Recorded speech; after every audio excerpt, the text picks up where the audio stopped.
సంబంధాలు ఉన్నవాళ్లే కన్నవారిని తోబుట్టువులను పట్టించుకునే రోజులివి. పరాయి వాళ్ళని చూస్తే చాలు పక్కకు తప్పుకునే కాలంలో ఉన్నాం. అలాంటిది సమాజంలో ఎవరూ పట్టించుకొని మతి స్థిమితం లేని ఒక అభాగ్యుడి పట్ల ఒక చిన్నారి చూపిన ప్రేమ, ఆ పాప చేసిన పని ఇప్పుడు సోషల్ మీడియాలో అందరి గుండెల్ని తాకుతోంది. ఈ అద్భుతమైన వీడియో చూసిన ఎవరికైనా కళ్ళలో నీళ్లు తిరగడం ఖాయం. రోజులాగే తెల్లవారుజామునే స్కూల్ యూనిఫామ్ వేసుకొని వీపుకు పెద్ద బ్యాగ్ తగిలించుకొని ఆ చిన్నారి బడికి బయలుదేరింది. దారిలో ఆమెకు ఒక వ్యక్తి ఎదురుపడ్డాడు. చిరిగిన బట్టలు, జుట్టు చిందరవందరగా ఉంది. భుజానికి ఒక సంచి, చేతిలో కర్ర పట్టుకొని ఉన్నాడు. చూస్తేనే అర్థమవుతుంది ఆయనకు మతిస్థిమితం లేదని. ఆయన చేతిలో ఒక రాఖీ, దాన్ని తన చేతికి కట్టించుకోవాలనే ఆరాటంతో ప్రతి ఒక్కరు వెంట పడుతున్నారు. సరిగ్గా అదే సమయంలో ఆ చిన్నారి ఆ దారి గుండా వెళ్తోంది. ఆ వ్యక్తిని చూడగానే పాప మొదట కాస్త భయపడింది. అలాగే మరికొందరు స్టూడెంట్స్ కూడా అతనికి దూరంగా పరుగులు పెట్టారు. కానీ ఆ చిన్నారి మనసు ఎంత వెన్నలా ఉంటుందో అక్కడే నిరూపితమైంది. ఆ వ్యక్తి కళ్ళలోని అమాయకత్వాన్ని, ఏదో ఆశించే దీనత్వాన్ని ఆ చిన్నారి గమనించింది. క్షణం కూడా ఆలోచించలేదు, ముందుకు అడుగు వేసింది. తన భయాన్ని పక్కన పెట్టి ఆ వ్యక్తి తన చేతికి ఇస్తున్న రాఖీని ఎంతో ఆప్యాయంగా తీసుకుంది. తన ముద్దుల చేతులతో ఆ భాగ్యుడి చేతికి ఆ రాఖీ కట్టింది. అప్పటి వరకు భయంతో వణికిపోయిన ఆ వ్యక్తి ముఖంలో ఒక్కసారిగా సంతోషం వెల్లివిరిసింది. ఇక ఆ తర్వాత జరిగిన ఘట్టం అక్కడున్న వాళ్ళందరినీ గుండెల్ని పిండేసింది. చెల్లి రూపంలో దొరికిన ఆప్యాయతకు ఆ వ్యక్తి ఉప్పొంగిపోయాడు.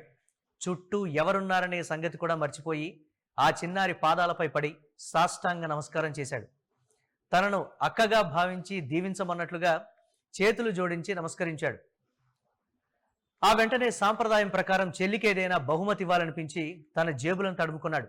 కానీ జేబులు ఖాళీగా ఉన్నాయి. చేతిలో చిల్లిగవ్వ కూడా లేదు. ఆ బాధతో తలదించుకొని తన వద్ద ఏమీ లేదని సైగలతో క్షమాపణలు కోరాడు. ఆపై మనసులో ఏదో తెలియని తృప్తితో చిరునవ్వు నవ్వుకుంటూ అక్కడి నుంచి భారంగా అడుగులు వేస్తూ వెళ్ళిపోయాడు. ఈ అరుదైన దృశ్యాన్ని చూసిన నెటిజన్లు ఫిదా అయిపోతున్నారు. సంపద లేకపోతేనే, సంస్కారం ఉంటే మనిషి మనిషే అంటూ కామెంట్లు పెడుతున్నారు. మతి స్థిమితం లేకపోయినా బంధాల విలువ, అక్కా చెల్లెళ్ల అనుబంధం ఆ వ్యక్తి రక్తంలో ఎలా ఇంకిపోయిందో ఈ ఘటనే చెప్తాంది. మనుషుల మధ్య కులాలు, మతాలు, ఆస్తులు, అంతరాలు అడ్డగోలుగా మారుతున్న ఈ ఆధునిక కాలంలో ఈ చిన్నారి చూపిన మానవత్వం మనందరికీ ఒక పెద్ద పాఠం లాంటిది.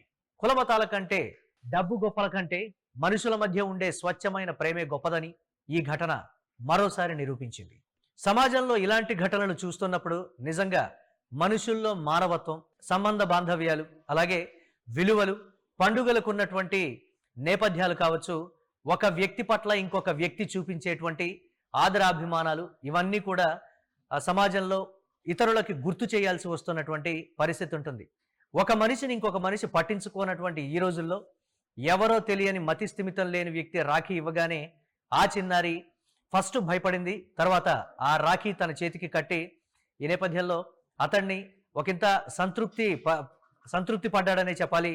ఆ చిన్నారి బెదరకుండా చేసినటువంటి ఈ పనికి సంబంధించి చాలామంది మతి స్థిమితం లేకపోయినా, డ్రెస్సింగ్ బాగా లేకపోయినా, లేకపోతే భిక్షగాళ్ల పట్ల ఏ విధంగా వ్యవహరిస్తారో మనం చూస్తూ ఉంటాం. కానీ చిన్నతనం, ఏమీ తెలియదు, అయినప్పటికీ కూడా మతి స్థిమితం లేని, బట్టలు కూడా సరిగ్గా లేనటువంటి ఆ వ్యక్తి తన దగ్గరకు వచ్చి రాఖీ ఇవ్వగానే ఫస్ట్ భయపడి తర్వాత అర్థం చేసుకొని ఆ వ్యక్తి కూడా మనలాగే రాఖీ కట్టించుకోవటానికి సరదా పడుతున్నాడు.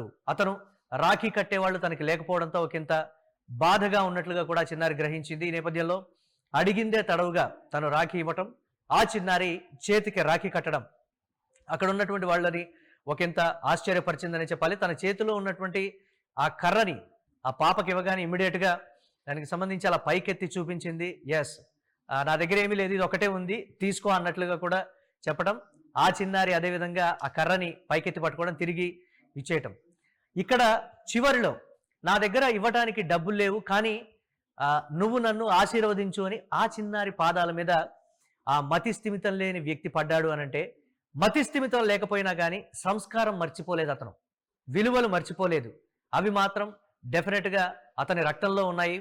అలాగే చేతికి రాఖీ కట్టిన తర్వాత కొన్ని ప్రాంతాల్లో ఆడవారిని దైవశక్తిగా, లేకపోతే మమ్మల్ని కాపాడేటువంటి ఒక దేవతగా కూడా భావించి కాళ్ళకి మొక్కేటువంటి సంస్కృతులు కొన్ని ప్రాంతాల్లో ఉంటాయి.